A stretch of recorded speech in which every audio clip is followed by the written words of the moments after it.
Hey love, I'm gonna show you how to create this bomb silk press for my client here. So from start to finish, to begin, we want to start off with freshly washed hair. And when we blow dry, the first thing we want to do is prep the hair with leave-in. I use the sea moss spray and put the hair in twisted sections for control. And then we go ahead and blow dry. When we blow dry, we want to make sure we keep the hair stretched and making sure that we are pulling that comb attachment from root to ends and using a medium heat, not high, I would say medium heat. And when you go around the hairline, you might want to move to cooler heat just to protect the hair that might be a little bit weaker around the front. And after you are able to get that hair completely smooth and detangled thoroughly where there's no moisture at the root, you can go in and start to flat iron your hairline first. We always flat iron the hairline first because that's the area that tends to like slow us down if we are, trying to get the whole head. It's generally hard to get to the hairline, so we want to knock that out first.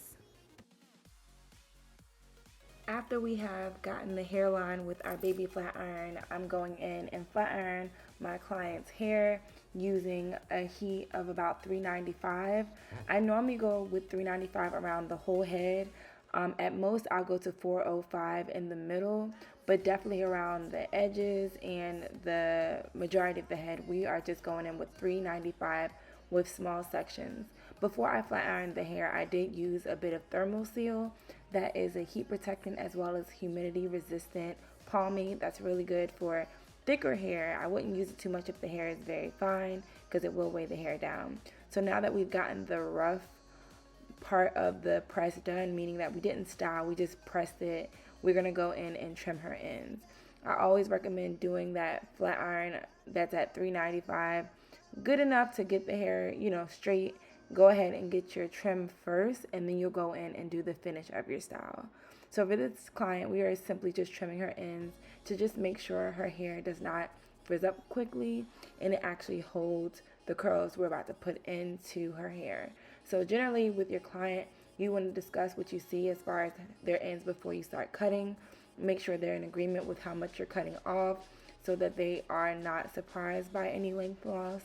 And as long as y'all are on the same page, then you can go ahead and start to get her ends trimmed and make sure you have a healthy slate to style her hair with. Now, always make sure you trim what needs to be taken off, not more, not less. Only if they want more, you can take off more, but not less. If you don't take off enough hair, generally that'll leave a lot of opportunities for the hair to puff back out and frizz. When the ends are split, they attract a lot of the elements outside more because the cuticle is open versus closed. We want to make sure the ends are solidly cut so we don't have as many elements that are disturbing the hold of your style. Depending on your client's needs, you may need to do more of a straight line or a point cut to make sure that you get all of the damage off, but really make sure you're discussing with your client, what needs to be cut off before you do, just so you're clear on the aim. If that client just wants the ends trimmed, point cutting might get the job done if they don't want to see any hard lines. Now, if they want a crisp finish to their hair, then you might want to deal more with solid lines than point cutting. For this client, we did a mixture of both. We did more point cutting at the top of her head and more of a solid line cut towards the end and the base of her hair. So just know that you can manipulate the style of your cutting depending on what your client's goals are for their styling and for the health of their hair. And as a rule of thumb, always ask your client when the last trim was before you go in to trim their hair, just so you can speak to them about the importance of trimming their hair, educating them on why they might be experiencing certain breakage that they have, and also just so they can know the reason why you might need to cut off more versus maybe just a little dusting. So just having that talk to them, educate them about the need for the trim and how that's going to help with the maintenance of their style, it lasting longer, and also them having growth retention for their hair and not as much tangles and fighting. Next, we spray our S3 spray, which is an option that is a lighter weight seal than a serum. It's going to protect the hair from UV rays. So if that person is outside a lot, it's amazing for their hair. And also it's going to give that hair weightless shine, which is really good to give the hair movement, but also that seal that's going to help prevent flyaways and frizz. I definitely don't say use this as a heat protectant. You're more so using it for shine and seal with your press and style. And I normally part the hair in sections out in the area where the hair is being parted. So if the hair is being parted on the left like hers, we're going to part the hair in sections on each side of that main part, and then one big section in the back. And then we can start curling. I have my iron at about either 405 or 395. I think this area is probably 395, and I'm going in and curling. When I curl the hair, I'm actually making sure the left and the right is meeting at the middle and making sure that they are connecting. Sometimes there might be an overlay in the middle that is going one side or the other, but I'm never going to do the whole back section going one direction. They're always meeting in the middle. So these two areas on the right are being curled to meet in the middle. We're not curling it towards the ear, we're curling it away from the ear, which is going to give the hair a lot of movement when you go to brush and comb it. And if you see, when I'm curling this side, I'm going the opposite direction. And when I curl it, I'm also making sure I travel with my flat iron all the way through to the ends. We do not give up at the ends. We make sure we consistently curl all the way through the ends. And at this portion of the hair, you can see we're getting a lot of shine and some seal thanks to our S3 spray. And also we have used Thermoseal already with the initial press, which is really helping with, I guess you can say, concluding the finish, because it does give the hair a lot of shine. If you do notice the hair is a lot more dense in certain areas and not actually receiving that seal, then using a little bit more Thermoseal in that area would be good. Curling wax is also a good option to put on the ends of the hair if you find that the ends are just not sealing and they're getting more like frizzy or they're just rougher at the ends. That should help as well to give you like a nice finish for your style. But we are basically repeating this process, making sure each section on the left and the right is meeting at the center with the curling, and just making sure that when I'm curling, I'm just following the iron. I'm not doing a hard bend, but I'm allowing the iron to actually be the guide for the direction in which we are curling those ends all the way under. And if you see, I'm grabbing the hair strand as I pull it through the ends just to make sure it follows all the way through and does not get lost outside of the direction of the curl. So that's really important, just to have control over that ends like I just touched right there, just to make sure those ends get finished to completion on the iron and that they are not going to be curled in a way that looks frayed. So really make sure you take the time to do that.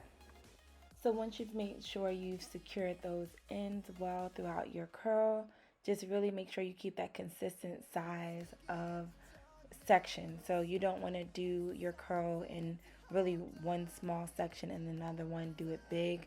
Make sure you're keeping a consistent amount of hair when you're doing your sections, and also that when you're curling, you are going smoothly through the hair and not allowing it to stop during the process, because if you're stopping as you're curling, it starts to create bends in the hair, like a hard line where you can see where the curl was not completed fully. So really just take the time to smooth the hair around and always curl away from the face. Curling away from the face is going to give it that swoosh, as I like to call it, where you can see the curl actually gives the hair a lot of movement around the face. So we're always curling up and away from the face. When you see me going up, that is causing it to have a little bit more volume and movement in the hair. And then after you do that curl, please do not touch it. If you touch it, you will disturb the curl. So you want to make sure you let it set and cool, just like you were doing a rod set or a roller set. You don't want to just comb it out after you set it. You want to actually give it time to set. As you can see, I place the curl, but I don't run my fingers through it and keep touching it, because if you do that, you are disturbing the hold. So for this client, I think I actually sprayed the S3 and the firm holding spray, which is going to give her a lot more of a finish as well. So this is going to be our finished product after we have applied our products and our curls. As you can see, I'm letting these curls set for about at least 3 minutes. And then after they have set, I'm gonna go grab my Y2 comb and I'm gonna comb through this hair so we can actually see the movement. And I actually put some serum on my hands too before I start touching the hair so I don't disturb the curl too much and cause it to get frizzy. So I definitely made sure I had some serum on my hands before I touch the hair. And as I'm working my hands through, I'm really making sure the curls are being tossed but not disturbed to the point where they lose their curl. But if you were to take the time to let it set at least 3 minutes, you shouldn't have to worry about the curl being lost as long as the first time you curled it, it was secure and was not touched a lot. So basically at this point, I'm just letting the hair have a more natural flow to it instead of those initial tight curls. And that's basically where we are doing our finish now, letting the client see her hair, letting her enjoy the look. As you can see, she's smiling, so she is happy about this body. But really make sure that you are talking to your client before curling her hair on what look she wants. Always ask for a photo inspiration. Unless she says do whatever you want, you should be looking at a photo of how you want it or how she wants it so you can know if she wants a little curl or not a lot of curl. Ask her if she wants more body or less body, because the last thing you want to do is think you put in all this work doing the style and then come to find out your client has something totally different in mind for what she wanted. But thankfully, my beautiful client here, Deja, was very happy. She wanted body, she wanted movement, and that's what she got, and I'm so happy about it.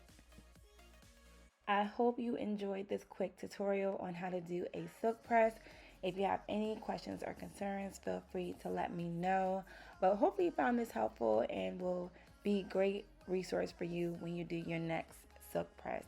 Thank you so much for subscribing, and I'll talk to you later.